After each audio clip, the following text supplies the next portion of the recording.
என் மகனே, என் மகளே, நீ கர்த்தருடைய கையில் அலங்காரமான கிரீடமாக இருப்பாய், ராஜ முடியுமாய் இருப்பாய். அப்படின்னா ராஜாக்கள் தலையில வைக்கிற கிரீடம் அது ஒரு அதிகாரத்தை குறிக்கும், மேன்மையை குறிக்கும். நான் உன்னை ஆசீர்வதித்து மேன்மையாக வைப்பேன், அதிகாரம் உள்ளவனாய் வைப்பேன் என்று ஆண்டவர் உங்களுக்கு வாக்கு கொடுக்கிறார். நான் ஒரு அனாதைங்க, ஒரு ஏழை குடும்பங்க, எனக்குன்னு யாருமே இல்லை, அக்கறை காட்ட யாருமே இல்லை, எனக்கு ஒருடைய வாழ்க்கை அமையுமா அப்படின்னு நினைக்கிறீங்களா? எஸ்தர் என்கிற ஒரு வாலிப மகளை குறித்து வேதத்துல வாசிக்கிறோம்ல, தாய் தகப்பன் இல்லாதவள்.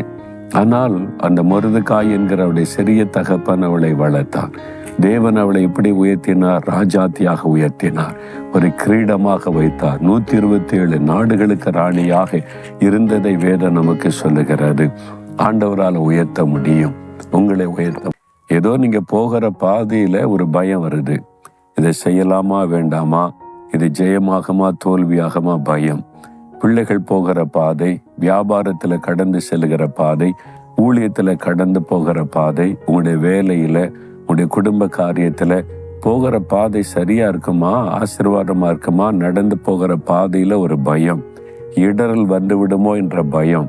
ஆண்டவர் சொல்றார், என் மகனே, மகளே, நீ பயமின்றி உன் வழிகளில் நடப்பாய், உன் கால் இடராது, நீ பயப்படாதே அப்படின்னு சொல்ற.